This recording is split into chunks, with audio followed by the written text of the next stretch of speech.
So it's that Prager video, the most stupid and clumsy and incoherent description of morality you've ever heard. But, I have to weigh in, even though you've almost certainly seen this Prager video done to death and refuted to death, because everybody I've at least watched cover it have not addressed a couple of points I think need addressing. So we got to start with right here. If there is no God, the statement murder is evil is the same as the statement I don't like murder. It depends on what you call murder. For instance, what is the phenomenon of war? See, the problem with Mr. Judeo-Christian Prager, I forget if he's a Jew or a Christian, but it doesn't really matter because he's talking about the whole Ten Commandments thing, which is thou shalt not kill. Now, that is already basically contradicted by God himself, because it seems to be what he's God, the character of Yahweh, is talking about in the Bible is, you should only kill the people I tell you it's okay to. Or it might be an expression of wrath is mine, saith the Lord. But God commands people to kill all the time, and people kill in the name of God all the time. But a lot of the time in the Old Testament, at the very least, no matter in what unethical and war crimesy ways it's done, most of the killing for God in the Bible is done in the frame of war. Particularly because Yahweh actually happens to be a new reskin, so to speak, of one of the Sumerian gods of war. That Yahweh is a war god. Now, just remember that the Ten Commandments say thou shalt not kill, not thou shalt not murder. But what we're going to get into here in a second is what exactly do you mean, and I mean, and Prager mean, and what anybody means when we say don't murder people. And it may not go the direction you think. Now, many will argue that you don't need moral absolutes. People won't murder because they don't want to be murdered. But that Wait a minute. What did he just say? Murder because they don't want to be murdered. But that argument is just wishful thinking. Now, I know a lot of people who covered this video said, murdering is wrong because I don't want to be murdering. Yes, but that answer was actually good enough for most people. That they were just fine to say, yeah, Mr. Prager. But I don't think that was the right way to go about criticizing this argument, or the right place to stop when you say, yeah, this is a pretty good reason murder is wrong. And there's a specific word that I think a lot of people fail to realize, a real pitfall. When you say it's not okay to murder people because I don't want to be murdered, there's a word in this argument that is a serious trap. And I don't think it's the word you expect. We'll get there in a second. Hitler, Stalin, and Mao didn't want to be murdered, but that hardly stopped them from murdering about 100 million people. There's the big problem. That's it right there. Did you catch it? Hitler, Stalin, and Mao murdered about 100 million people. Did they? The way in which Hitler, if they went fusion, Hitler, Stalin, and Mao, the way they murdered 100 million people is via ordering the deaths of 100 million people. I'm not sure it's ever been confirmed that either Hitler, Stalin, or Mao ever physically murdered somebody. They were able to achieve this by disassociation. They ordered somebody to kill somebody, and then oftentimes the person who did the actual killing in the death camps or ordered the recollectivization of farms was also able to disassociate themselves from the task by saying, I didn't make this decision. Hitler, Stalin, and Mao did. And worse yet, beyond the issue of disassociation, is the issue of dehumanization. That Hitler didn't consider Jews people. And, capitalists aren't people. And the peasants aren't people. This is the way that evil is still being done to this day, all the fucking time. It is particularly, I think, the reason why we are all very uncomfortable with people like Antifa and Black Lives Matter and social justice warriors and communists in general. The reason why we have a problem with these people is we understand, even subconsciously, even if we don't necessarily understand exactly what's going on in a conscious sense, that these people have an ideology that enables them to dehumanize people rapidly. And social justice has particularly caused problems on the internet because there is no greater tool for the dehumanization of people you're dealing with than the internet. That you're dealing with text on a screen. I wish I had it to hand, but I remember seeing an image of that "Do you press the button" meme or website or whatever the fuck it is.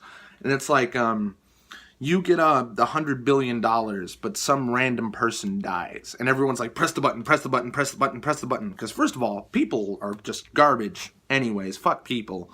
Second of all, I don't have to know who it is.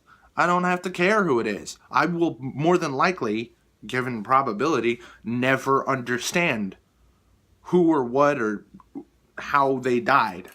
I just get $100 billion. Would I press the button? Yeah, if I was being honest. Yeah, I would. The one thing that everybody got right is empathy. Is the main reason we don't kill people. And empathy is not what God writes on our heart. Empathy is an evolutionary response.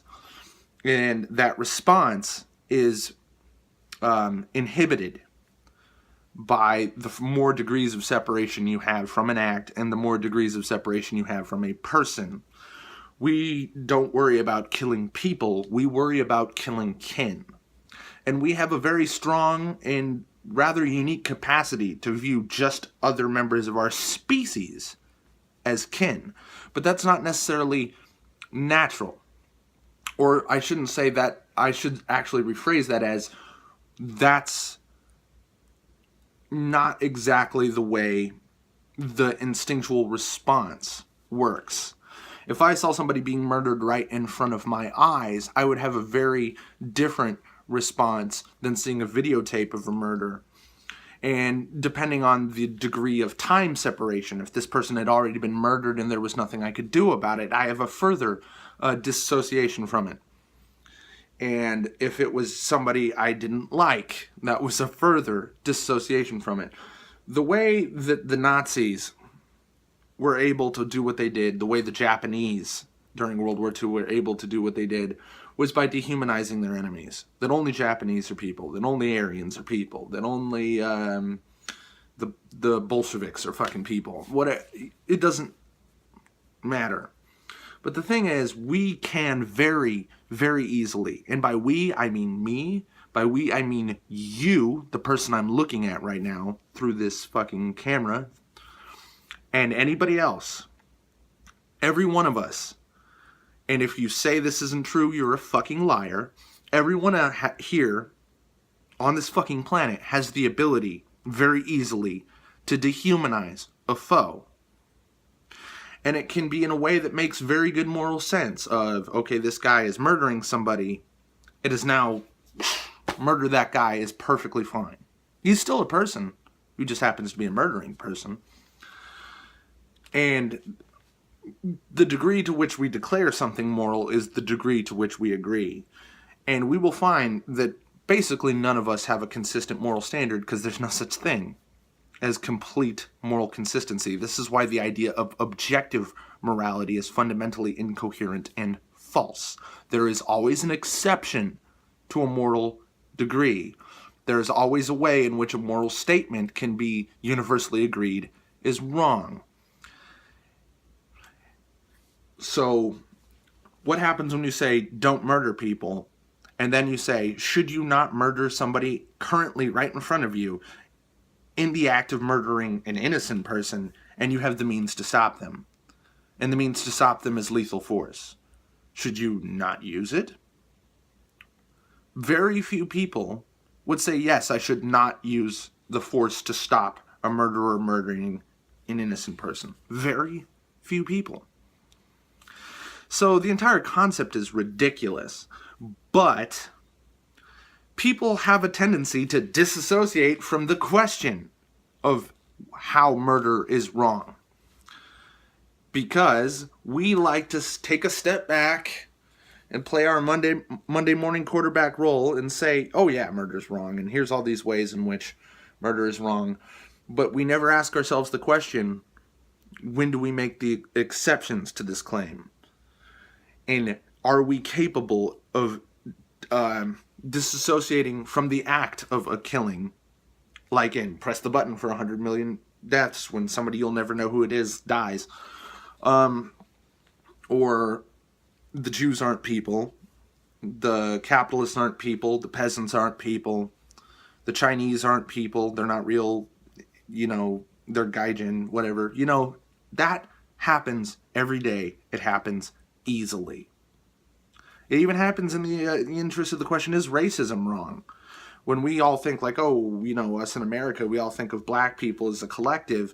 Meanwhile, black people who look just like each other but happen to be from different tribes who don't consider each other to be the same race kill each other all the fucking time over the Hutu are not the Tutsis. They look exactly the same, but to each other, they're anything but the same. One is not human. You understand what I'm saying? So I didn't mean to meander too much here, and I hope you understood exactly what I was telling you. But in the words of Professor Jordan B. Peterson, the Nazi is in you. You are the Nazi. Everything that the Nazi has done, you are capable of, and may not have any self-awareness that you may be doing every single day. Because the social justice warriors are the Nazis. They do what the Nazis do, and they promote the ideologies that the Nazis did. Dehumanization, othering, superior races, hierarchy of classes, and the expression of violence and disenfranchisement of the people they don't like. Okay? The reason why I have been going off on social justice for 3 years now is because they are the Nazis. And I mean that literally, not figuratively, not ironically, I mean it literally. Social justice warriors are the Nazis, period.